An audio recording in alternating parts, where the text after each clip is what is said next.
Okay, तो आज का हम लोग का टॉपिक रहेगा एक्सेसरी सैकुलेंट्स अर्थात सहायक जनन ग्रंथियां।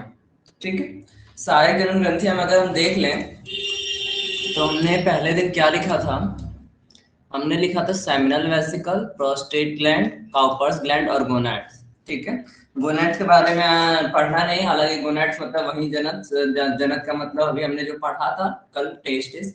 टेस्टिस में जितने भी हार्मोन्स आते हैं हमें उनके बारे में पढ़ना होता है। ठीक है, और बाकी जो है काउपर्स और सेमिनल और प्रोस्टेट, काउपर्स का एक और नाम है बल्बो यूरेथ्रल। ठीक है, ये सारे हमको पढ़ने, बल्बो यूरेथ्रल नाम है, तो काउपर्स का एक वो भी नाम होता है। ये सारे ग्लैंड्स को एक एक करके पढ़ना है, और ग्लैंड्स के बाद फिर आज हम कोशिश करेंगे कि ये दोनों भी साथ में खत्म कर दें। ठीक है, तो ठीक है, अब हम आगे चलते हैं, कंप्लीटली वापस आ जाते हैं और एक्सप्लेनेशन शुरू करते हैं। कल हमने एपिडिडाइमस और यूरेथ्रा और पेनिस के बारे में सारा स्ट्रक्चर पढ़ लिया था। हाँ, कल का जो टॉपिक छोड़े थे अकॉर्डिंग टू फिगर, वो ये वाला फिगर था कि जो एक कॉर्पोरा कैवर्नोसा है और दूसरा वाला है हमारा कॉर्पस स्पॉन्जियसम।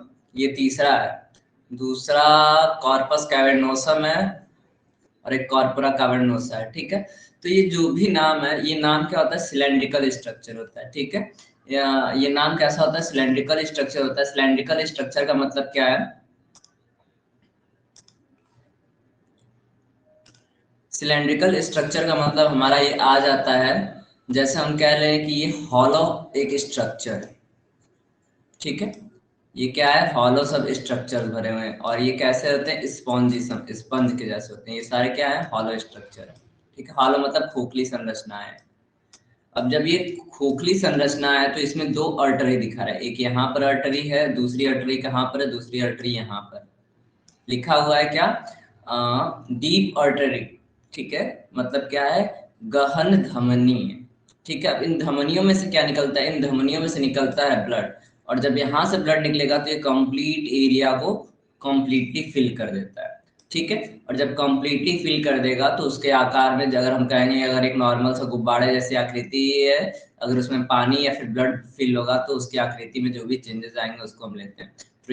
तो ये इसका था। और अगर लेयर की बात करें तो एक ट्यूनिका एल्बुजिनिया लेयर है, और एक ऊपर वाली लेयर को कहीं मार्क नहीं किया हुआ है। ठीक है, बाकी जितना कुछ हमने कल पढ़ा था वो सारा उस स्ट्रक्चर में बताया था, बस एक ये स्ट्रक्चर, ये फिगर हमने सेव नहीं किया था जिसकी वजह से हमने नहीं दिखा पाया था। ठीक है, तो इस टॉपिक को छोड़ देते हैं, वापस आ जाते हैं अपने टॉपिक पे।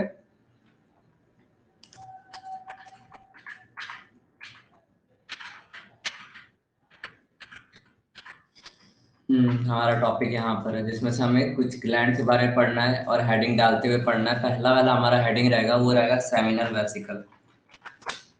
वेसिकल, ठीक है, ये हमारा पहला ग्लैंड हमने हेडिंग में देखा भी अभी। अब ये जो सेमिनल वेसिकल, हमें इसके बारे में कंप्लीटली आज पढ़ना है। ठीक, तो सेमिनल वेसिकल से कौन कौन से क्या क्या सेक्रेशन होते हैं पहले ये देख लिया जाए। तो सेमिनल वेसिकल से हमारा निकलता है फ्रुक्टोज, फ्रुक्टोज के साथ निकलता है शुगर, शुगर के साथ निकलता है हमारा प्रोस्टाग्लैंडिन्स।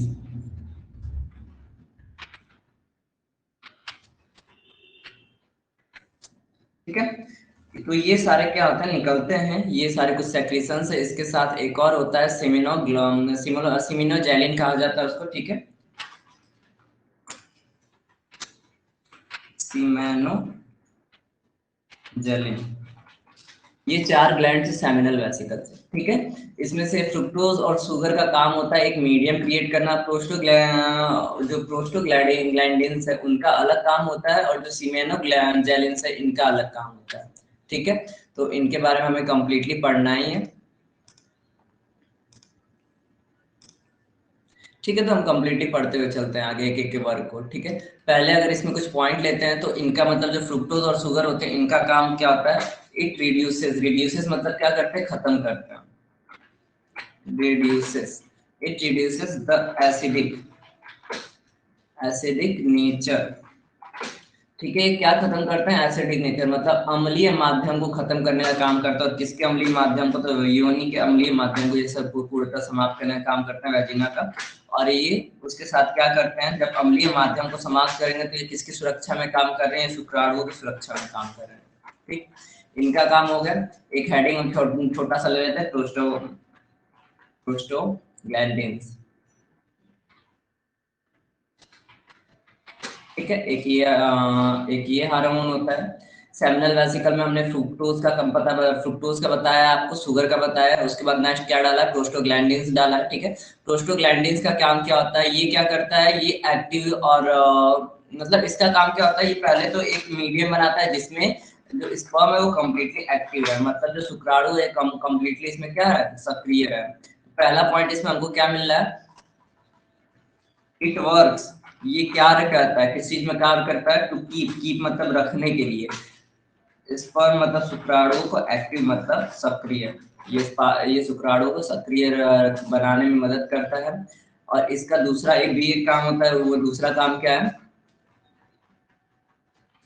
इट आल्सो प्रेशराइज, मतलब संकुचन पैदा करता है। ठीक है, it also pressurise the muscles, मांसपेशियों में संकुचन पैदा करता है। किसकी मांसपेशियों में संकुचन पैदा करता है, ऑफ वेजाइना। ठीक है, ये मतलब मेल हार्मोन जो रहते हैं ये ज्यादातर कब काम आते हैं, कॉपुलेशन के टाइम पे काम आते हैं, अर्थात जब जनन की क्रिया चल रही होती है तो ऐसे में क्या करते हैं, या ये क्या करते हैं, स्पर्म को एक्टिव बनाते हैं ताकि वो कंप्लीटली फैलोपियन ट्यूब तक पहुंचे। दूसरा काम क्या दिखा रहा है इनका, it also pressurise the muscles of vagina, अर्थात ये जो योनि की मांसपेशियां होती हैं उनमें क्या करते हैं, संकुचन पैदा करते हैं। संकुचन मतलब आंतरिक मांसपेशियों पे तनाव पैदा करने का काम करते हैं। ठीक है, अब अगर इसको आगे लेके चला जाए तो नेक्स्ट हमारा आ रहा है सीमेनोजेलिन। सीमेनोजेलिन, ठीक है, एक ये हो गया। फ्रुक्टोज शुगर का डायरेक्टली हमने काम बताया, प्रोस्टोग्लैंडिन्स का अलग हेडिंग डाला, और एक सीमेनोजेलिन है। ठीक है, सीमेनोजेलिन को लास्टली हम इसको कंप्लीटली पढ़ ले रहे हैं। सीमेनोजेलिन में क्या होता है, आफ्टर इजैकुलेशन, जब स्पर्म मतलब जब स्पर्म अपने एक्सटर्नल यूरेथ्रल और ऑरिफाइस से बाहर निकल जाते हैं, अर्थात जब एक्सटर्नल जेनेटली या बाह्य मतलब जो बाह्य जनांग उससे बाहर निकल जाता है, एजुकेट हो जाते हैं, तो उसमें क्या करता है, इट कोगुलेट्स है। कोगुलेट मतलब थक्का जमाता है या फिर जमाने में मदद करता है। सीमेन, सीमेन माने वीर्य को।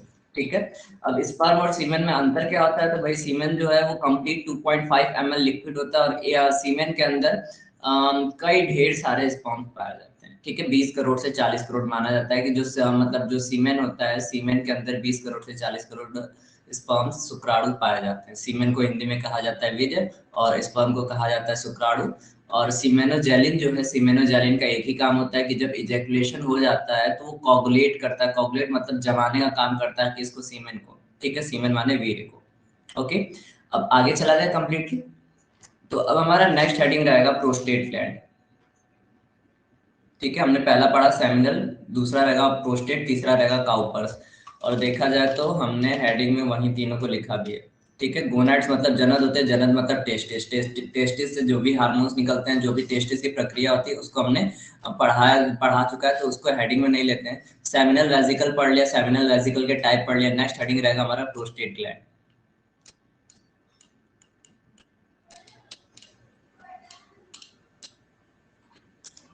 अब हम एक दूसरी हेडिंग डाल लेते हैं,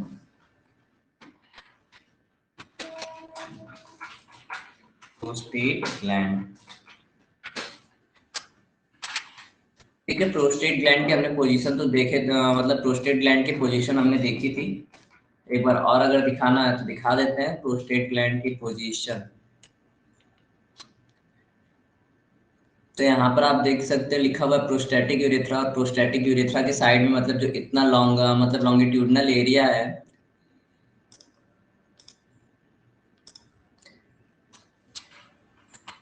ये मतलब यहाँ से लेके ये जो लॉन्गिट्यूडनल एरिया है, लेफ्ट और राइट साइड दोनों साइड, ये दोनों किस में आता है, प्रोस्टेट ग्लैंड में आता है। ठीक है, प्रोस्टेट ग्लैंड तो ये तो दिख रहा है कि इसकी साइज ये फिजिकली मतलब काफी ज्यादा बड़े ग्लैंड भी माने जाते हैं, इनका वर्क भी काफी ज्यादा होता है। ठीक है, और कंप्लीट मतलब ये 25% ऑफ सीमेन यानी वीर्य के 25% भाग का निर्माण भी करता है। ठीक है, बाकी वीर्य में कई अन्य द्रव भी पाए जाते हैं, लेकिन ये प्रोस्टेट ग्लैंड एक महत्वपूर्ण तथ्य माना जाता है। प्रोस्टेट ग्लैंड में लिखा जाए तो ये लोब्स में बटा होता है। ठीक है, इसका हम खाली मतलब प्रोस्टेट ग्लैंड को अलग से नहीं पढ़ा रहे थे, नहीं तो हम दिखा सकते हैं कि ये लोब्स में इनको लोब्स में बांट दिया जाता है। लोब्स में बांटने का मतलब क्या है कि ये छोटे छोटे पिंडों में बटे होते हैं। ठीक है, लोब्स के ऊपर आते हैं लोब्यूल्स, पिंडक, लोब्यूल्स के ऊपर आते हैं आर्टरीज, वेन्स या पाइपलाइंस आते हैं। ठीक है, लोब सबसे शॉर्टली माने जाते हैं। इट डिस्ट्रीब्यूटेड इन लोब्स, ये पिंडों में बटे होते हैं छोटे छोटे। ठीक, अर्थात छोटे छोटे गुंबदकार टुकड़ों में बटे रहते हैं। सेकंड पॉइंट क्या होता है, on the time of ejaculation, अर्थात संकलन के समय, स्खलन के समय। ठीक है, स्खलन के समय दिस ग्लैंड, यह ग्रंथि, सेक्रीट्स मतलब स्राव करती है। क्या स्राव करती है, एक सफेद तरल द्रव का स्राव करती है, व्हाइट फीड, नॉर्मली यही कह देते हैं इंग्लिश में, ऑफ एसिडिक नेचर। वो उसका मतलब उसका देखा जाए तो पीएच मान लगभग अम्लीय में आता है, और वो पूर्ण अम्लीय नहीं रहता है, हल्का अम्लीय रहता है। ठीक है, ऑफ एसिडिक नेचर रहेगा, लेकिन एसिडिक नेचर पूर्णतः अम्लीय नहीं रहेगा, हल्का अम्लीय रहेगा। और जो कि क्या करता है, लगभग 25% बनाता है, 25% पार्ट ऑफ सीमेन, वीर्य के लगभग 25% भाग को बनाता है। ठीक, एक ये हो गया। उसके बाद देखा जाए तो इसमें क्या क्या सम्मिलित होते हैं 25% में, तो हमारा आता है साइट्रेट, बस ये कंपोजिशन लिख देंगे तो ये खत्म हो जाएगा। ठीक है, साइट्रेट के बाद आएगा पेप्सिनोजन, पेप्सिनोजन के बाद लाइसोजाइम आएगा,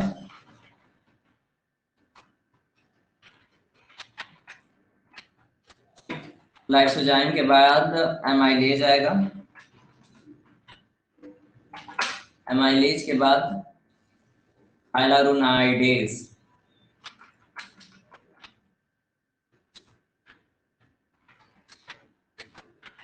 ठीक, और इतने में हमारा प्रोस्टेट ग्लैंड खत्म हो जाता है। एक हमारा कौन था, सेमिनल वेसिकल पहला वाला जिसको हमने बता दिया, और दूसरा वाला क्या है, मतलब प्रोस्टेट ग्लैंड है।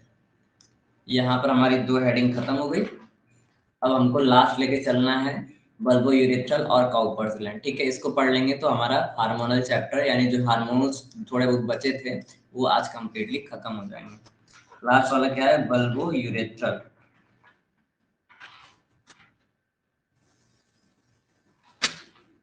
जिसे काउपर्स ग्लैंड भी कहते हैं।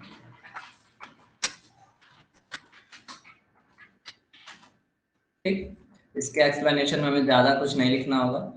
इसका एक्सप्रेशन मतलब इसका एक्सप्लेनेशन अगर आपको समझाएं तो इसका ज्यादा कुछ काम नहीं होता है। ये उत्तेजनशीलता को बढ़ाने का काम करता है, उत्तेजनशीलता के साथ साथ इसमें से म्यूकस निकलता है, मतलब म्यूकस मतलब सफेद तरल द्रव निकलता है जो कि काफी घना होता है, और ये क्या करता है, एक तरह से श्लेष्म का यानी चिपचिपे पदार्थ का स्राव करता है, जो कि मतलब कह सकते हैं जनन मार्ग को सुगम बनाता है। सुगम बनाने का अर्थ आती है कि जनन मार्ग जो भी रिप्रोडक्टिव एरिया होता है उसको प्रॉपरली ट्रीट करता है, प्रॉपरली ट्रीट करने के बाद उसको बैक्टीरिया या फिर किसी भी प्रकार के इन्फेक्शन से प्रोटेक्शन प्रोवाइड करता है। ठीक है, यही इनका काम होता है अगर देखा जाए समझाने के तौर पे तो, और अगर इनको लिखना है तो लिख देते हैं।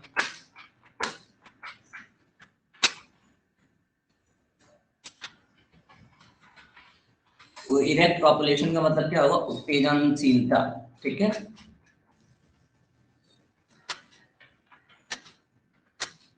इसमें से एक द्रव निकलता है, ड्रॉप, एक बूंद द्रव निकलता है, drop of this fluid.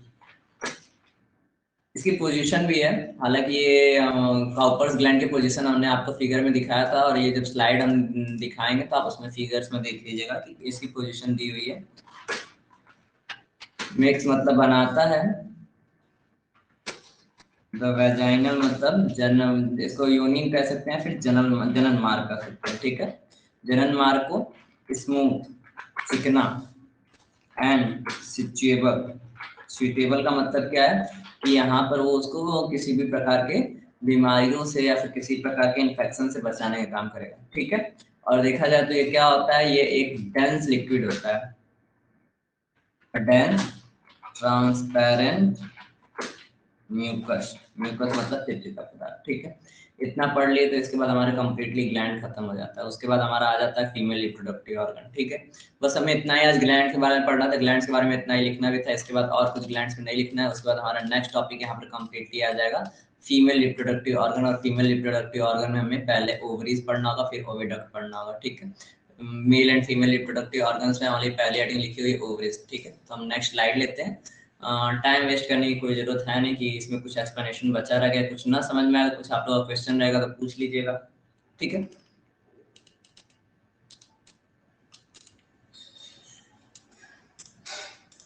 Heading हमारा रहेगा female reproductive organ, female reproductive organ, मादा जनन तंत्र, ठीक है। फीमेल रिप्रोडक्टिव ऑर्गन में क्या क्या पढ़ना होगा? फीमेल रिप्रोडक्टिव ऑर्गन में हमें सबसे पहले पढ़ना होगा स्ट्रक्चर ऑफ ओवरीज, या फिर हमारा पहला हेडिंग ही रहेगा क्या, ओवरीज।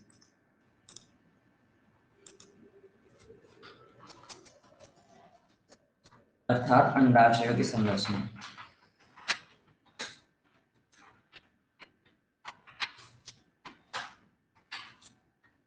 ठीक है, अगर इनकी संरचना की बात करें तो इसमें हम पहले डायरेक्टली लेक्चर दे देते हैं, फिर इसका फिगर के साथ एक एक पॉइंट लिखते हुए चलेंगे, ठीक है। ये अंडाशयों की संरचना है, जिसमें हमें एक अंडाशय इधर दिख रहा है और दूसरा वाला अंडाशय इधर दिख रहा है, ठीक है। ये जो दोनों अंडाशय हैं ये जन्म से ही बने रहते हैं, ठीक है। इनके अंदर विकास जो होता है वो हार्मोनल एक्टिविटी के बाद, यानी 11 से 12 वर्ष के उम्र में इनके अंदर विकास तथा अंड जनन या फिर अंड निर्माण शुरू हो जाता है। अगर अंड जनन और अंड निर्माण का चार्ट देखा जाए तो यहाँ पर oogenesis यानी अंड जनन है, यहाँ पर स्पर्मेटोजेनेसिस, स्पर्मेटोजेनेसिस का मतलब क्या है, यहाँ पर शुक्र जनन है, ठीक है। और यहाँ पर कौन कौन सी फेज आती है? तीन प्रावस्थाएं पाई जाती हैं, गुणन प्रावस्था, मल्टीप्लिकेशन फेज, ग्रोथ फेज, परिपक्व मतलब वृद्धि प्रावस्था, और तीसरा मैच्योरेशन फेज, परिपक्वन प्रावस्था, ठीक है। तो ये तीन प्रकार की क्या है इसमें प्रावस्थाएं दिखाई हुई हैं, ठीक। और बाकी अगर देखा जाए तो ये एक अंडाशय की संरचना है, जिसमें विभिन्न प्रावस्थाओं में जो अंड है ये परिपक्व हो रहा है, परिपक्व होने के बाद फिर नलिकाओं में से बाहर निकलता है, ठीक है। और ये परिपक्वन का जो साइकिल रहता है ये लगभग 28 दिनों तक चलता है। और इसके परिपक्वन के बारे में जितनी भी अवस्थाएं हैं, यानी मल्टीप्लिकेशन फेज, मल्टीप्लिकेशन फेज यानी गुणन प्रावस्था, जिसमें सारी की सारी प्रक्रियाएं जो होती है, माइटोसिस मतलब समसूत्री होती हैं। ग्रोथ फेज, वृद्धि प्रावस्था में जो प्राथमिक oocyte बन रहे हैं, यानी अंड कोशिका बन रही है, इधर स्पर्मेटोसाइट यानी मतलब शुक्राणु कोशिका बन रही है कह सकते हैं, ठीक है, या फिर शुक्र कोशिका बन रही है। उसके बाद फर्स्ट मैच्योरेशन डिवीजन, पहला परिपक्वन अवस्था में मियोसिस होता है, दूसरे में माइटोसिस होता है। माइटोसिस होने के बाद इनके अंदर टेल निकल जाता है और ये बड़ा रहता है और निष्क्रिय रहता है, अचल रहता है, ठीक है। तो इन सब चीजों के बारे में पढ़ना है।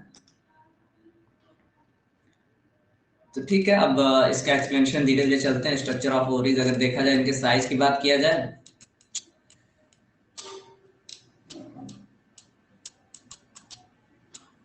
इनके साइज की बात किया जाए तो ये 2 मीटर मतलब 2 mm लंबे होते हैं। इनकी लंबाई जो होती है वो 2 mm की होती है, ठीक है। लंबाई के बाद अगर इनके मोटाई की बात करें तो 8 mm मोटे होते हैं। फ्लैट मतलब चपटे होते हैं। आलमंड शेप मतलब बादाम के शेप के होते हैं।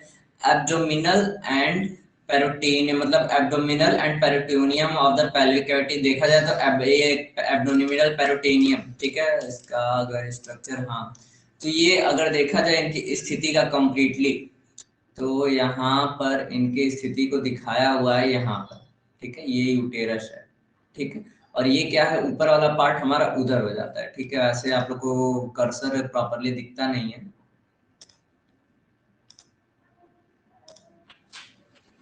ठीक है। तो ये जो पार्ट है ऊपर का ये क्या है, उदर गुहा है, ठीक। और ये वाला जो पार्ट है ये क्या है, श्रोणि गुहा। श्रोणि गुहा को क्या बोलते हैं, पेल्विक कैविटी या पेल्विस कैविटी।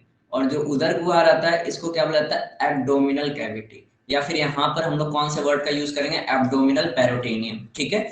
तो इन दोनों के बीच में ये मतलब ये अस्थायी रूप से पाया जाता है। ठीक है, इतना समझ में आया कि इन दोनों के बीच में ये अस्थायी रूप से क्या होते हैं, पाया जाते हैं। ठीक, तो अब इसमें आगे चलते हैं और इसमें जितना लेक्चर होगा, और ये जो दोनों हैं ये देखा जाए तो पेल्विक कैविटी में मेसोवेरियम मेसेंट्री द्वारा जुड़े रहते हैं। इसमें मेसो मतलब ऐसा कहीं नाम तो आई होप नहीं दिया हुआ है। ठीक है, ठीक है, चलिए लिखते हुए चलते हैं, लिखते हुए चलेंगे, पढ़ते हुए चलेंगे साथ में। हेडिंग डाल दिए, स्ट्रक्चर डाल रहे हैं। स्ट्रक्चर में हम पहले मतलब इसमें पॉइंट ले लेके चलते हैं।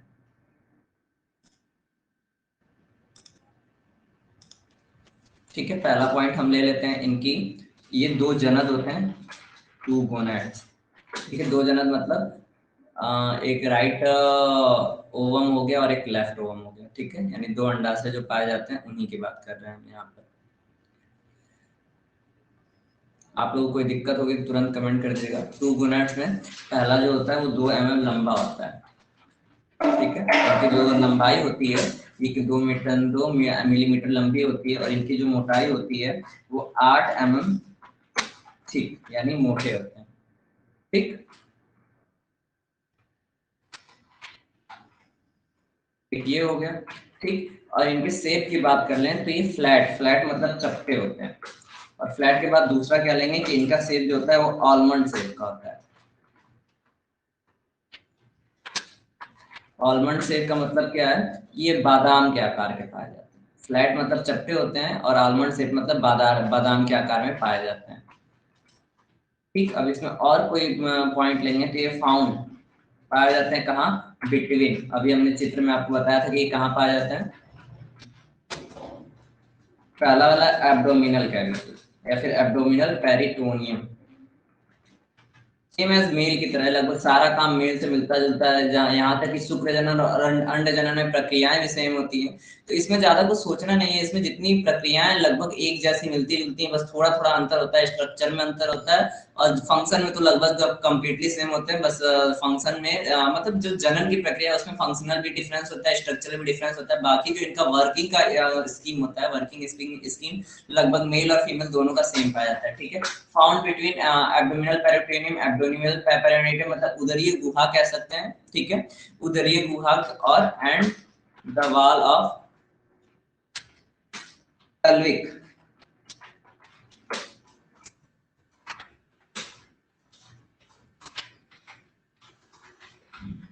ठीक है, वॉल ऑफ पेल्विक कैविटी का मतलब क्या है कि ये श्रोणि गुहा की दीवार तथा उदरीय गुहा के दीवार के बीचों बीच पाए जाते हैं। और किससे जुड़े रहते हैं, श्रोणि गुहा में जुड़े रहते हैं मेसोवेरियम मेसेंट्री।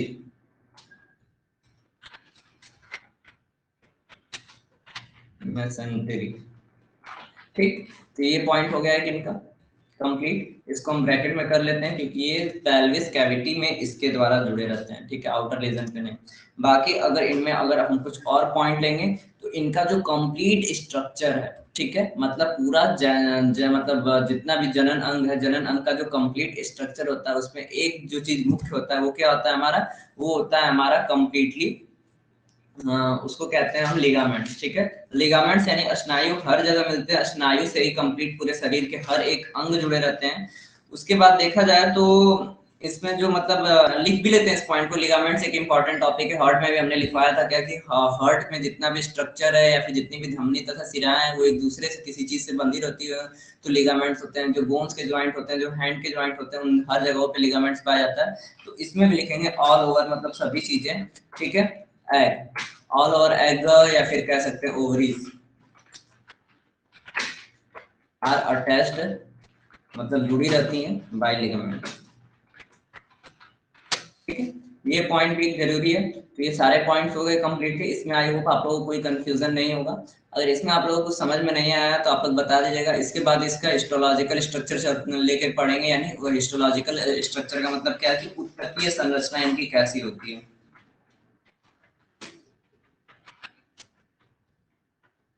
Structure of ovaries. ठीक, अब ये नेक्स्ट हमारा पॉइंट रहेगा जिसके बारे में हम सोच रहे हैं ब्रेक के बाद डिस्कशन किया जाए। 8:25 हो रहा है, 8:31 पे नेक्स्ट क्लास स्टार्ट होगा, तब तक के लिए हम ब्रेक लेंगे। बाकी इसमें अगर आप लोगों को कुछ ना समझ में आया तो आप लोग पूछ सकते हैं, या फिर कोई कमेंट हो आप लोग का तो वो भी बता सकते हैं, ठीक है। ओके, तो इसी के साथ हम वॉइस कैमरा ऑफ कर देते हैं।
ओके।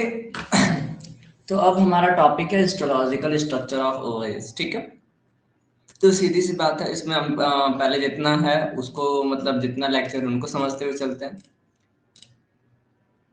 ओवरीज के स्ट्रक्चर को देखा जाए तो पहले इनके ऊपर 3 लेयर होती हैं।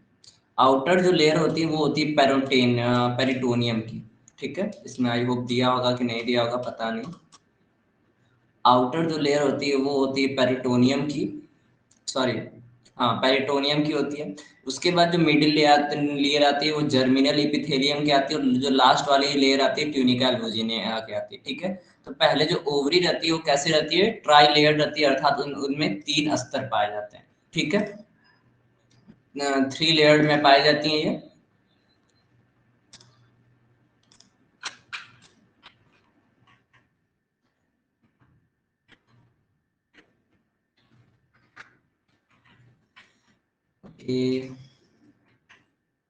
ये 3 लेयर में पाई जाती है, पहले ये तो क्लियर हो गया, ठीक है। और अगर इसमें और स्ट्रक्चर देखा जाए तो इसमें ओवा ओवा प्रोड्यूस होते हैं। ओवा ओवा का मतलब क्या है कि इसी में एग का प्रोडक्शन होता है कंप्लीटली, ठीक है। और इसमें ध्यान देने वाली बात क्या है कि इसमें से ही फीमेल हार्मोन्स का सेक्रेशन होता है, इसमें से ही जितने फीमेल हार्मोन सेक्रेट होते हैं बाहर निकलते हैं। और कुछ अगर इसमें बताने लायक रहे तो इसमें इंटरनल टिश्यू मतलब जो इसके अंदर का जितना मतलब देखिए लेयर तो दिख रहा है इसमें, ट्यूनिका एल्बुजिनिया एक नाम दिया हुआ है, बाहर वाले लेयर का नाम एपिथेलियम है, ओवम ओवा एपिथेलियम, ठीक है। मिडिल वाले लेयर का नाम होता है जर्मिनल एपिथेलियम, सारे लेयर का नाम दिया। और मेसोवेरियम जो हम नाम दिए, मेसोवेरियम से अटैच रहता है, ठीक है। मेसोवेरियम से कंप्लीटली अटैच रहता है, और अटैच करने के लिए क्या रहता है, फंडिबल या फिर कह सकते हैं सिलिएटेड या फिर उंगली नुमा संरचना इन्हें ज्वाइंट की रहती है, इनफंडिबल नाम दिया हुआ है, ठीक है। ये सिलिएटेड होता है, सिलिएटेड मतलब रोमाप जैसे होते हैं, रोमाप जैसे मतलब इनके ऊपर रोए जैसे कुछ रेसे जैसे निकले रहते हैं जो कि इनको होल्ड करके रखते हैं। ये राइट फिगर नहीं देखा जाए तो एनसीईआरटी में भी कुछ ऐसा ही फिगर दिया हुआ है या फिर थोड़ा सा अलग दिया हुआ है। अगर इसको बोर्ड पे बनाना होगा तो इसमें क्या करते हैं कि जो इनफंडिबल है अर्थात ये जो सीलियास दिख रहे हैं, जो फिब्रिएटेड उंगली नुमा कीप नुमा संरचनाएं दिख रही हैं, ये क्या करती हैं, एग को होल्ड करके रखती हैं। नाशपाती के आकार की इसकी संरचना होती है, ठीक है। हम यहाँ किसकी बात कर रहे हैं, हम यहाँ कंप्लीटली इस पूरे ओवयूटेरस के साथ जो ये मतलब स्ट्रक्चर है उसकी बात कर रहे हैं, ठीक है। नाशपाती के आकार की संरचना होती है, दोनों साइड एक ओवरीज पाई जा रही है। फैलोपियन ट्यूब है, फैलोपियन ट्यूब में ही मेन इनका वर्क होता है फर्टिलाइजेशन का, ठीक है। अब इसमें मतलब जो इंटरनल टिश्यू होता है, यानी जो इंटरनल टिश्यू ये पूरा का पूरा स्ट्रोमा से भरा रहता है, ठीक है। इसमें क्या होता है, स्ट्रोमा होता है। स्ट्रोमा के अंदर अगर देखा जाए कुछ क्या होता है, तो एक घना सा मीडियम बनता है फिम्रिएटेड का या फिर सीलियास का। इसमें क्या होता है कि देखा जाए तो मतलब इसमें जो भी स्ट्रोमा पाया जाता है वो कॉर्टिकल स्ट्रोमा होता है।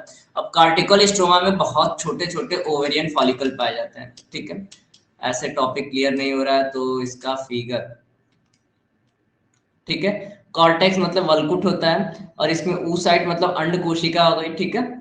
और ये पूरे कंप्लीट प्रोसेस को दिखाया हुआ है, तो हम यहाँ पर नहीं आते हैं। इनके जो मतलब जो एग का जो आउटर लेयर होता है उसको थीका एक्सटर्ना कहा जाता है, और जो इनर लेयर होता है उसको थीका इंटरना कहा जाता है। सेकेंडरी फॉलिकल और डिजेनरेटिंग फॉलिकल, ये फॉलिकल का मतलब क्या होता है, फॉलिकल का मतलब होता है पुट्टिकाएं, अर्थात ये जो हमारा अंडाशय है, अंडाशय के अंदर कंप्लीटली क्या बने रहते हैं, अंड पुट्टिकाएं होती हैं। अंड पुट्टिकाएं किससे बनती हैं, अंड कोशिकाओं से बनती है। oocyte मतलब कोशिका, ठीक है।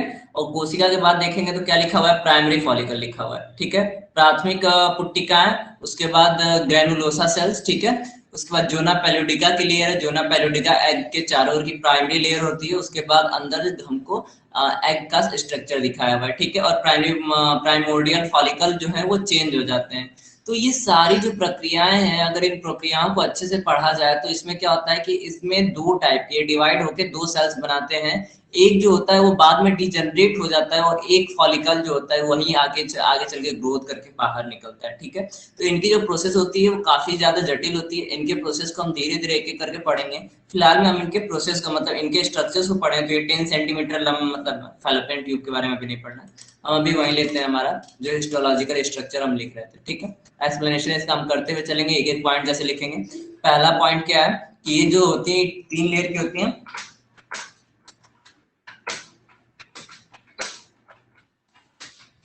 3 स्तरों की बनी होती हैं। पहला जो लेयर होता है वो पेरिटोनियम का मतलब पेरिटोनियम होता है, पेरिटोनियम जो है ये आउटर लेयर होता है, सबसे बाहरी परत होती है। दूसरी परत जो होती है वो होती है जर्मिनल इपिथीलियम। ठीक है, जर्मिनल इपिथीलियम जो लेयर है ये काफी घनी सघन उत्तक होता है। ठीक है, और इसके नीचे हमारा आता है सघन उत्तक इपिथीलियम उत्तक होता है, उसके नीचे आता है हमारा ट्यूनिका अल्बुजिनिया। अल्बुजिनिया और ट्यूनिका अल्बुजिनिया जो लेयर है ये तो मतलब मिडिल लेयर है। ठीक है, ये मिड लेयर है, काफी घना उत्तक का बना था, इपिथीलियम उत्तक इपिथीलियल उत्तक का बना होता है कंप्लीटली। लास्ट वाली जो लेयर होती है इसकी ट्यूनिका अल्बुजिनिया की होती है, और ये क्या होता है, ये सघन संयोजी उत्तक का बना होता है, डेंस कनेक्टिव टिश्यू का। ठीक है, और ये सबसे लास्ट लेयर होता है, या फिर कह सकते हैं ये इंटरनल लेयर होता है। एक आउटर हुआ, एक मिड हुआ और एक इंटरनल हुआ। आउटर अगर आपका नाम मतलब आप नाम सोच रहे हैं पेरिटोनियम में ये किस सेल्स का बना होता है, तो इसमें भी एपिथेलियल सेल्स ही पाई जाती हैं। ठीक है, आउटर मीडियम जितना भी है, चाहे एग का हो गया, चाहे ओवरी का हो गया, चाहे हमारा फॉलिपियन ट्यूब का हो गया, चाहे टेस्टिस का हो गया, जितने भी आउटर लेयर होते हैं वो मैक्सिमम एपिथेलियल के सेल्स के ही बने होते हैं, नॉर्मल एपिथेलियल सेल्स के। ठीक है, एक जर्मिनल दिया हुआ है, जर्मिनल मतलब ग्रोथ करने वाला एपिथेलियम सेल्स, मतलब उसमें जो सेल्स रहेंगे वो ग्रोथ कर सकती हैं। ठीक है, वो मल्टीप्लिकेशन कर सकती है। और जो पेरिटोनियम है वो नॉर्मल एपिथेलियस का बना हुआ है, और ये जो है ये इंटरनल लेयर है। ठीक है, ये हो गया। अब इसमें अभी और पॉइंट लिखना है, तो इतने में आप लोग आई होप नोट कर लिए होंगे। अब आगे हम नेक्स्ट पॉइंट ले चलते हैं।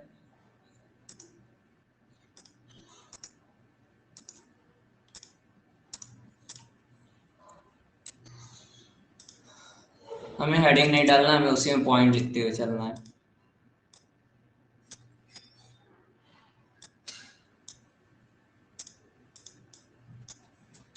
पहला पॉइंट क्या लिखेंगे, ओवा is produced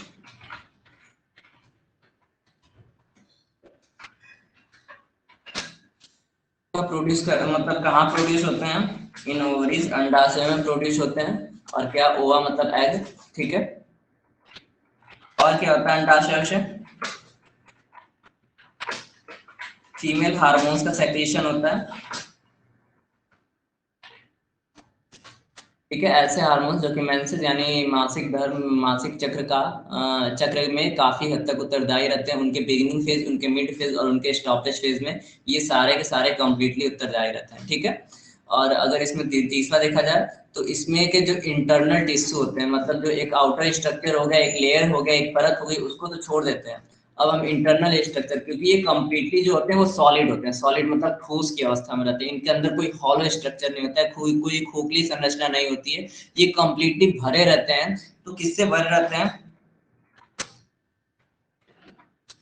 all the internal tissue मतलब सभी जो आंतरिक उत्तक होते हैं वो, उनको क्या कहा जाता है, स्ट्रोमा कहा जाता है।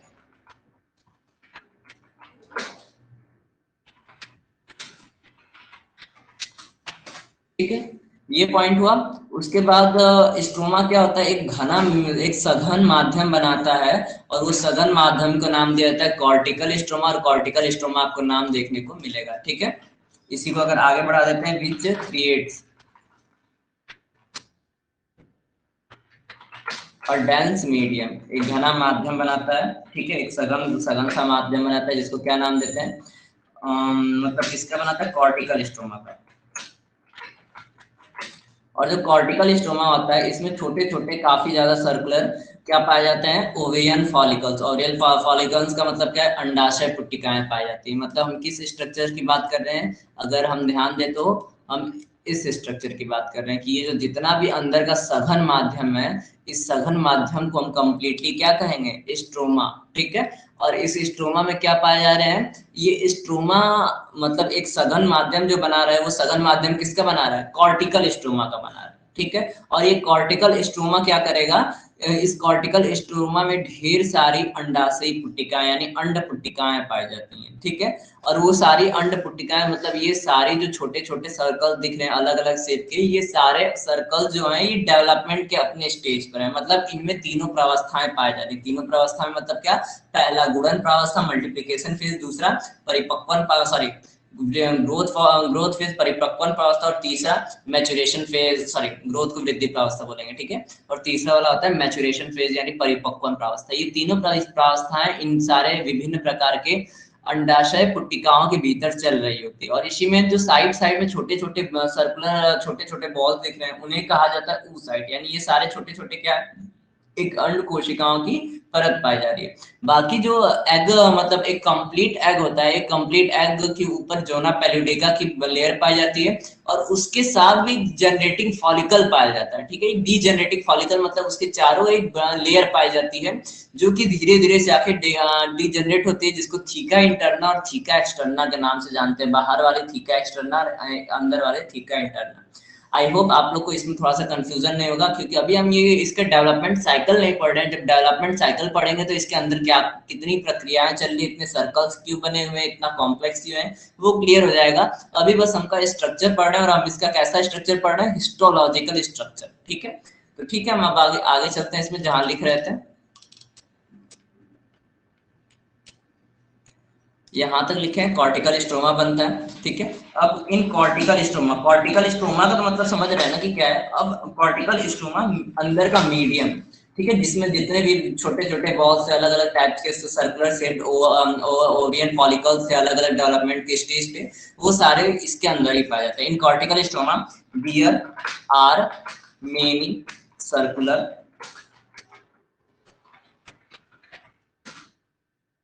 ओवरियन मतलब अंडाशय, फॉलिकल्स मतलब पुट्टिकाएं,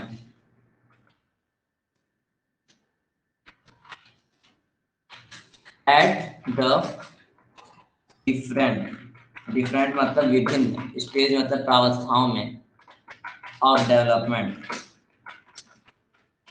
मतलब वृद्धि या विकास के विभिन्न प्रावस्थाओं में अंडा मतलब छोटी छोटी छोटी नहीं कह सकते, बहुत सी गोल गोल अंडा कोशिकाएं पाई जाती हैं। और ये सारे डेवलपमेंट स्टेज का मतलब क्या है कि ये मासिक चक्र में होने वाले विभिन्न परिवर्तनों तथा अंडाशय के परिपक्वन होके फैलोपियन नलिका में आने की प्रावस्थाओं को दिखाता है पूर्णतः, ठीक है।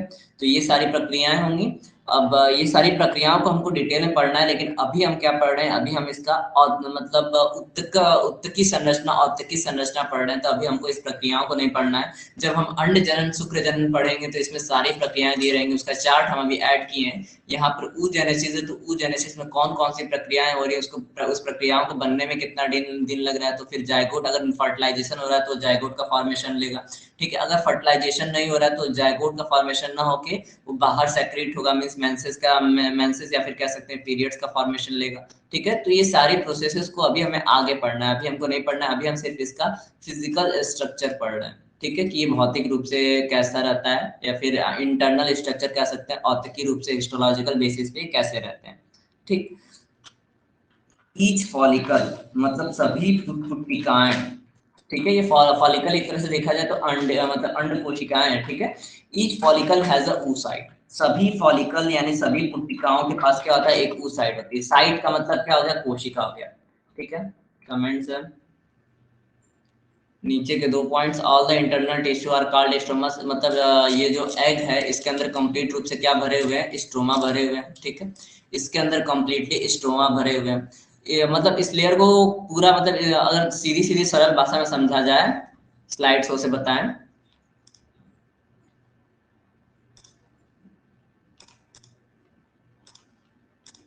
ठीक है, स्लाइड शो से बता रहे हैं। मतलब अब पेन गई क्या, अब यहां से लेके ये जो पूरी लेयर है ये क्या है, स्ट्रोमा है, ठीक है। माउस रुक गया, ये कंप्लीट लेयर क्या है, स्ट्रोमा है। और इसका जो डेंस मीडियम बन रहा है इसको क्या बोलते हैं, कॉर्टिकल स्ट्रोमा। ये जो घना माध्यम बन रहा है, ये जो पूरा सघन माध्यम बन रहा है, इसको क्या बोलते हैं, कॉर्टिकल स्ट्रोमा, ठीक है। अब इस कॉर्टिकल स्ट्रोमा में जो ओवरियन फॉलिकल है, ये मतलब क्या है, ये पुट्टिकाएं, कौन सी पुट्टिकाएं, अंड पुट्टिकाएं। ये अंड पुट्टिकाएं विकास या फिर वृद्धि के अलग अलग प्रावस्थाओं में दिखाई दे रही है, ठीक है, या फिर पाई जाती है इस घने माध्यम में। और साइड साइड में जो छोटे छोटे सर्कुलर दिख रहे हैं, यहाँ पर है, यहाँ पर है, यहाँ पर एक एक यहाँ पर है, तो ये सब क्या होते हैं, ये सब होते हैं अंड कोशिकाएं, जो कि आगे चल के इन्हीं वृद्धि प्रावस्थाओं में या फिर इन्हीं वृद्धि प्रावस्थाओं से होते हुए गुजरेंगे कंप्लीटली, ठीक है।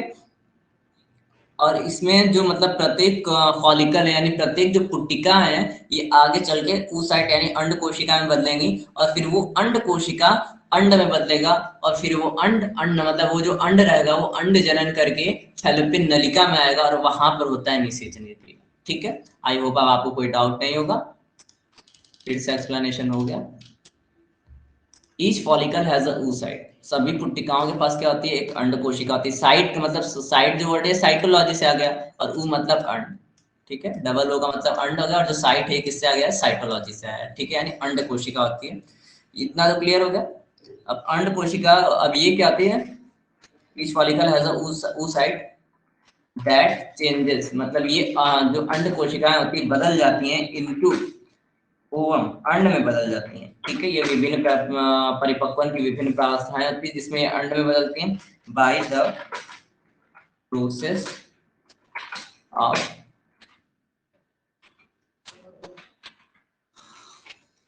oogenesis, अंड जनन के प्रक्रिया से ये ऐसे बन जाते हैं। ठीक है, आई होप इसमें कोई डाउट नहीं होगा।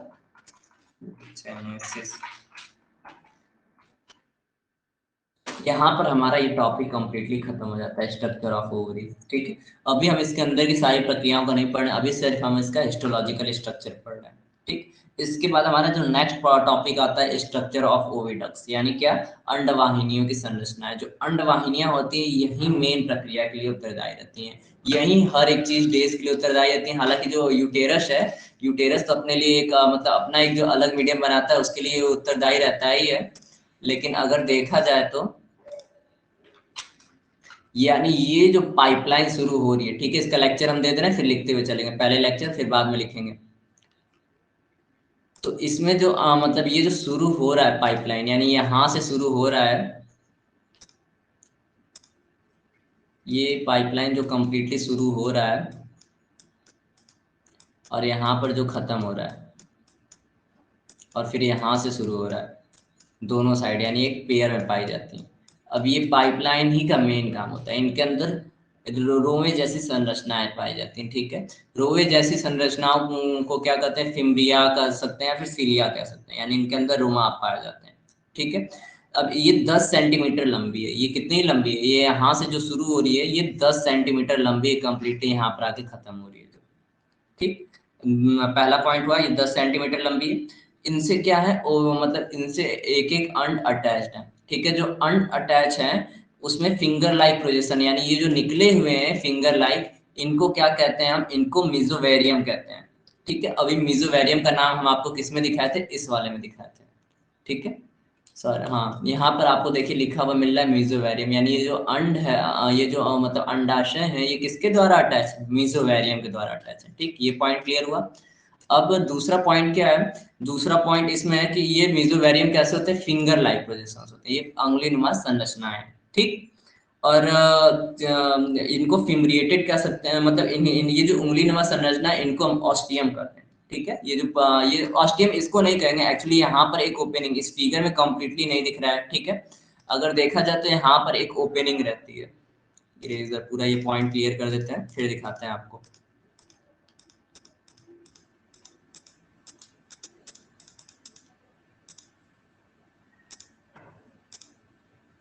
ठीक है, अगर ये खींच के अलग से बनाए तो यहाँ पर एक मतलब सर्कुलर माउस ही नहीं चलता है अच्छे से फिगर बनाने के लिए।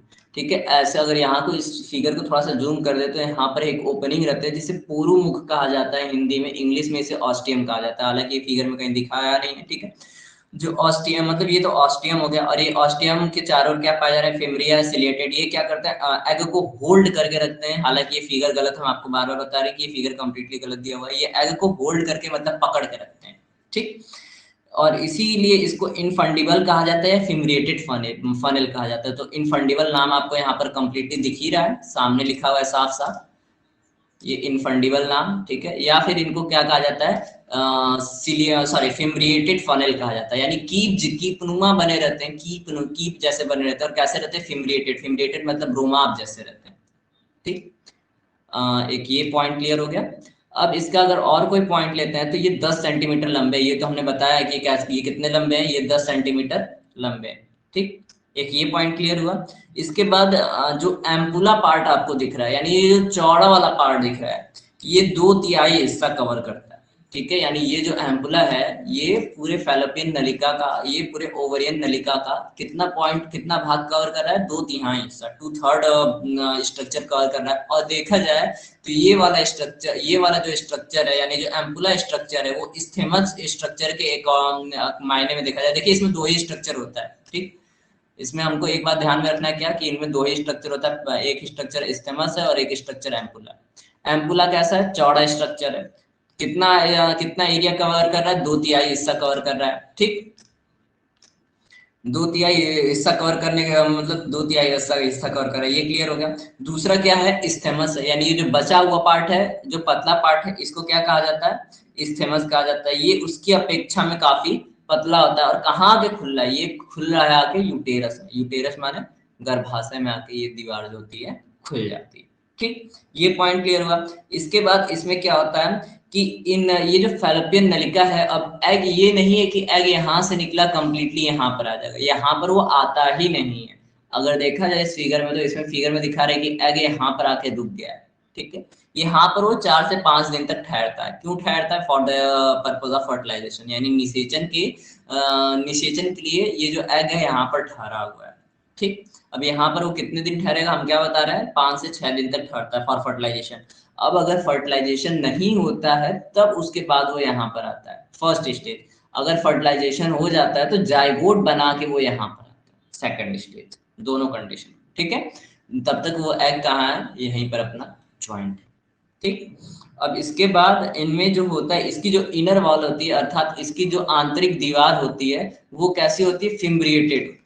फिम्ब्रिएटेड मतलब अगर हम इस दीवार को इधर बना दें, तो ये दीवार कैसी होती है, अगर हम मान ले रहे हैं ये दीवार है, ठीक है, तो इस पे छोटे छोटे छोटे छोटे खूब ढेर सारे क्या बने जाते हैं, रोमाव बने जाते हैं, सीलिया, ठीक है, बाल जैसी संरचना है। अब ये बाल जैसी संरचना क्या प्रोड्यूस करती है, मतलब पेरिस्टालसिस, ठीक है। हमने पेरिस्टालसिस कहाँ पढ़ा था, हमने पढ़ा था जब शुक्राणु निकल रहे थे, तो कहाँ वेज डिफरेंशिया से पहले जो एपिडिडाइमस पढ़ रहा था, वहां पर क्या पाया जा रहा था, वहां पर पाया जा रहा था पेरिस्टालिसिस, यानी वहां पर एक तरंग गति उत्पन्न हो रही थी, जो कि एक दिशा उनको प्रदान कर रही थी। सेम काम यहाँ पर भी होता है। ये जो फिम्ब्रियाज है, यानी यहाँ पर मतलब जो इनकी दीवारों पे फिम्ब्रियाज पाए जाएंगे, और या फिर उनके दीवारों पे जो सीलियाज पाए जाएंगे, इनका काम क्या होगा, इनका काम होगा तरंग गति पैदा करना। तरंग गति पैदा करने का मतलब क्या है कि अंडाशय जो होते हैं वो बड़े होते हैं आकार में, शुक्राणुओं से बहुत जाते हैं, और अचल होते हैं। अचल मतलब शुक्राणु के पास पूंछ पाई जाती है, स्पर्म के पास टेल पाई जाती है, वो आसानी से, वो मतलब एक मोटाइल सेल है, मोटाइल सेल मतलब वो आसानी से गति कर सकता है। बट अगर देखा जाए एग के मामले में, तो एग काफी बड़ा होता है पर मोटाइल नहीं होता है, मतलब वो गति नहीं कर सकता है। तो गति नहीं कर सकता है, तो यहाँ से यहाँ तक वो किस प्रक्रिया के द्वारा आया, कौन उसको यहाँ तक लाया, तो यहाँ तक लाने का काम किसका होता है, फिम्ब्रियाज का होता है, या फिर सीलियाज का होता है, ठीक है, सीलियाज कहा जाता है। और उसके बाद सीलियाज के अंदर, सीलियाज कैसी होती है, स्तंभी उपकला कोशिकाएं होती हैं, ठीक है, कॉलमनर एपिथेलियल सेल्स होती हैं। तो जो स्तंभी उपकला कोशिकाएं हैं, कॉलमनर एपिथेलियल सेल्स है। हालांकि ये जो नाम आता है कि स्तंभी होती हैं और जो चपटी होती हैं, ये सारे नाम हम आपको अभी क्लियर नहीं कर सकते, क्योंकि इसके लिए आपको हम बार बार बोलते हैं 11th का चैप्टर नंबर 7 बहुत इंपॉर्टेंट है, ठीक है। तो ये सारे नाम उसी में क्लियर होंगे। तो जो स्तंभी उपकला कोशिकाएं होती है, उनके निचले स्तर पे पाया जाता है एक लेयर म्यूकोसा का, ठीक है। तो इसमें म्यूकोसा भी प्रॉपर रूप से प्रोड्यूस होता है इन नलिकाओं में, ठीक। इसके बाद अगर देखा जाए तो इनमें 3 लेयर होती है। पहली वाली जो मतलब इंटरनल लेयर, अब हम क्या कर रहे हैं कि अब ये हम जो नलिका बनाए, तो इसमें जो इंटरनल लेयर है, जो हमको यहाँ पर दिख रही है, जिसमें सीलियाज निकले हुए हैं, ये तो हो गई हमारी क्या, सिलिएटेड कॉम्युनिकल एपिथेलियम, जिसे क्या कहते हैं, म्यूकोसा कहते हैं, ठीक है। ये जो लेयर हो गई म्यूकोसा हो गई। अब इसके बीच में एक लेयर पाई जाएगी, ठीक है। इसके बीच वाली जो लेयर होगी उसको क्या कहेंगे, उसको हम मोटी मांस मतलब मोटा पेशी उत्तक रहता है, ठीक है, मोटा पेशी स्तर पाया जाता है। उसके ऊपर एक और लेयर पाई जाती है, और उसको कहा जाता है सेरोसा। ये वाला पार्ट सेरोसा, मतलब इसमें जो लेयर दिख रहा है, इसमें हम कह सकते हैं बाहर वाला सेरोसा है, बीच में जो मीडियम दिख रहा है यहाँ पर, मीडियम जो है ये नॉर्मली हमारा क्या है, मतलब मोटा पेशी उत्तक है। और फिर उसके बाद जो इंटरनल लेयर है, इंटरनल लेयर की बात हमने यहाँ पर की है। इंटरनल लेयर कैसा होता है, सिलिएटेड होता है। सिलिएटेड मतलब रोमाभ रहता है, कॉलमनर रहता है, अर्थात स्तंभ मतलब लंबी रहता है, स्तंभी रहता है। एपिथेलियल मतलब एपिथेलियल कोशिकाओं का बना रहता है, और उसे क्या कहते हैं, म्यूकोसा कहते हैं। ठीक है, इस म्यूकोसा क्यों नाम पड़ा है, जबकि इनका काम तो मूवमेंट है। ये मूवमेंट के साथ, ये गति के साथ इनके अंदर से कुछ सेक्रेटरी हार्मोन्स भी रहते हैं जो कि सेक्रीशन का काम करते हैं। ठीक है, इनके अंदर इनके जैसे हमने उसमें पढ़ा था, जैसे हमने एपिडिडाइमस में पढ़ा था कि वो मतलब सॉरी एपिडिडाइमस में नहीं, हमने अंड कोशिकाओं में पढ़ा था। ठीक है, सेमिनिफेरस ट्यूब्यूल्स के अंदर जो पाई जा रही थी, तो उसमें जगह जगह पर सर्टोली सेल्स पाई जा रही थी। ठीक है, तो उसमें से वो क्या कर रही थी, वो थोड़ा सा प्रोटेक्शन का काम कर रही थी, या फिर जो भी सर्टोली सेल्स का हमने वहां पर वर्क बताया था वो उनका काम था। तो यहाँ पर जगह जगह पर कुछ कोशिकाएं पाई जाती हैं जो कि श्रवण का काम करती हैं। ठीक है, सेक्रेशन का काम करती हैं, जो कि उनको नम बनाए रखते हैं मीडियम को कम्प्लीटली।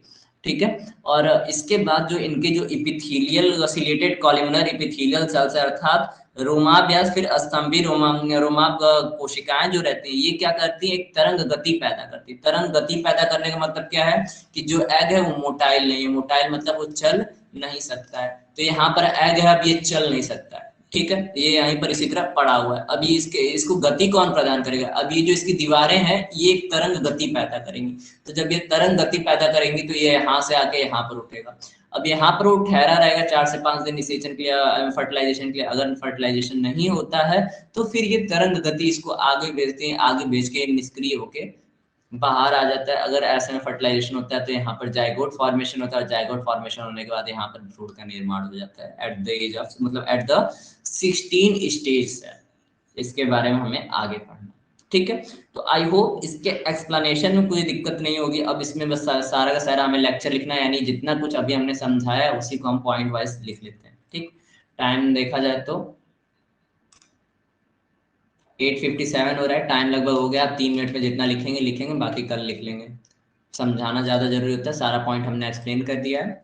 अब लिख लेते हैं। आज का भी आई होप रिकॉर्डिंग तो हम चालू नहीं किए, आज का भी वीडियो नहीं बना होगा, नहीं चालू है। 57 सेकंड का वीडियो बना है, 58 मिनट का। ओके, तो लिख लेते हैं। 2-4 मिनट का टाइम है, उतने बस पूरा लिख लेते हैं, और कुछ नहीं करना। स्ट्रक्चर ऑफ ओविडक्ट्स, अंडवाहिनियों की संरचना है। एक्सप्लेनेशन लिखना है, वर्णन। ये जो टॉपिक है नॉर्मली बस 10th और 12th में मिलता है। 10th और 12th के बाद ग्रेजुएशन लेवल पे नहीं मिलता है। कॉम्पिटिटिव एग्जाम्स में बस इससे क्वेश्चन पूछते हैं। अगर ग्रेजुएशन लेवल में चलते हैं तो ग्रेजुएशन लेवल में ये रेयरली मिलता है। रेयरली क्या, नहीं मिलता है, हमने पढ़ा है, आपको मिला तो नहीं है अभी तक। हालांकि तीनों साल में हमने बुक तो अच्छे से खोली थी।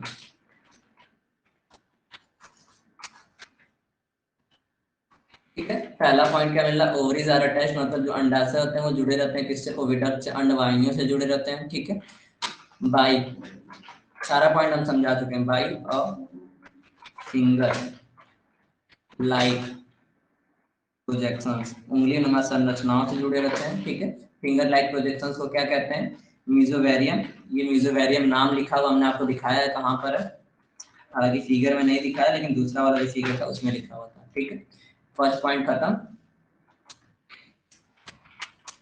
It's opening point is called ostium. इसका जो ओपनिंग पॉइंट रहता है उसको क्या कहा जाता है, ऑस्टियम। ऑस्टियम मतलब पूर्वमुख या फिर मुख वाला जो पार्ट होता है।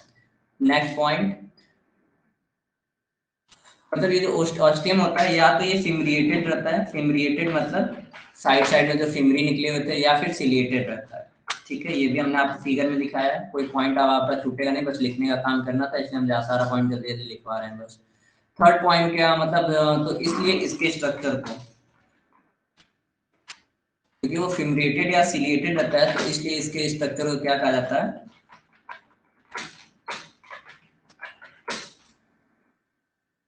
फिमरिएटेड फनल,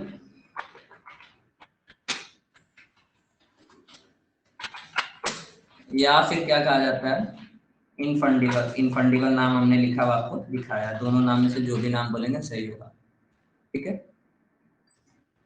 फिमरिएटेड फंडिबल, इनफंडिला बुला लिखा है, ठीक है, इनफंडिबुला नहीं कर सकते, इनफंडिबल ही सही नाम है। ठीक है, ये 3 पॉइंट हो गया। उसके बाद 10 सेंटीमीटर लंबी नलिका होती है, ज्वाइनिंग। ये जितना ऊपर बताया, ऊपर का ये जो तीनों पॉइंट ये सिर्फ ज्वाइनिंग पॉइंट बता रहा है। ठीक है, अब इसके ऊपर का पॉइंट देखेंगे तो ये नलिका 10 सेंटीमीटर लंबी होती है। ठीक है, और उस नलिका को क्या कहते हैं, 10 सेंटीमीटर लॉन्ग, यहाँ साथ में मिलाते नहीं, अलग अलग लिखते हैं। कार्ड कहा जाता है उनको, यूटेराइन यानी गर्भाशय, या फिर अंडाशय, या फिर फॉलिपियन नलिका भी कहा जाता है हिंदी में। ठीक, ये 10th और 12th के एनसीईआरटी में साफ साफ लिखा हुआ मिलेगा कंप्लीटली। नेक्स्ट पॉइंट देखा जाए इसमें, तो इसमें हमने क्या बताया था, 2/3 पार्ट, ठीक है। 2/3 हिस्सा कौन कवर करता है इसका, एम्पुला, जो कि कैसा रहता है, स्वेल्ड रहता है, फिर चौड़ा रहता है, ब्रॉड लिख देते हैं, और 2/3 ब्रॉड स्ट्रक्चर, ब्रॉड मतलब चौड़ा है, ठीक है। 1/2 चौड़ा स्ट्रक्चर जो रहता है वो एम्पुला होता है, फिगर में हमने एम्पुला को दिखाया है, ठीक। उसके बाद जो दूसरा वाला था वो क्या बताया था, अब 1/3, अब 2/3 हिस्सा तो वो कवर कर लिया, तो अब बचा कितना, 1/3 हिस्सा बचा। तो 1/3 हिस्सा किसके द्वारा कवर रहता है, बचा हुआ, रिमेनिंग 1/3 इज कंपैरेटिवली मतलब तुलनात्मक रूप से, मतलब जो एम्पुला है वो मोटा है, तो उससे तुलना के अपेक्षा, मतलब उससे अगर तुलना किया जाए तो उसकी अपेक्षा ये जो हमारा दूसरा लेयर होता है इस्थेमस जो होता है वो थिन होता है, ठीक है। स्ट्रक्चर अगर दिखा दें तो स्ट्रक्चर में क्या है, किधर गया, ये जो एम्पुला है यहाँ पर एम्पुला मोटा है, और उसकी तुलना में जो इस्थेमस है वो कैसा है, पतला है, ठीक है। तो remaining 1/3 part is completely thin and opens in uterus, गर्भाशय में आके खुल जाती है, जिसे क्या कहा जाता है, कार्ड स्टेमस, ठीक है। बाकी अभी इसमें बहुत से पॉइंट छूट रहे हैं, क्योंकि टाइम को देख रहे हैं हम, टाइम को देखते हुए हम इसको लिख देंगे, लिखने के बाद कल मतलब लिखा हुआ मिलेगा आपको, इसको अभी नहीं लिख रहे हैं, लिखना कोई इंपॉर्टेंट नहीं, जितना भी थ्योरी था वो बता दी। 9:03 हो रहा है, टाइम ओवर हो रहा है, तो इसलिए हम क्लास को यहीं पे ओवर करते हैं। इसमें जो 2-3 पॉइंट है ये हम लिख देंगे, कल आप लोग देख लीजिएगा, और वहीं से आपका रिवीजन स्टार्ट करवा देंगे, ठीक है। तो इसी के साथ हम आज की क्लास को यहीं पे कंप्लीटली ओवर करते हैं। जो रिमेनिंग टॉपिक है इसको हम अभी लिख के रख देंगे, आप लोग कल देख लीजिएगा, कल एक बार रिवीजन कर देंगे। That's all, thank you. अब इसी के साथ क्लास ओवर करते हैं।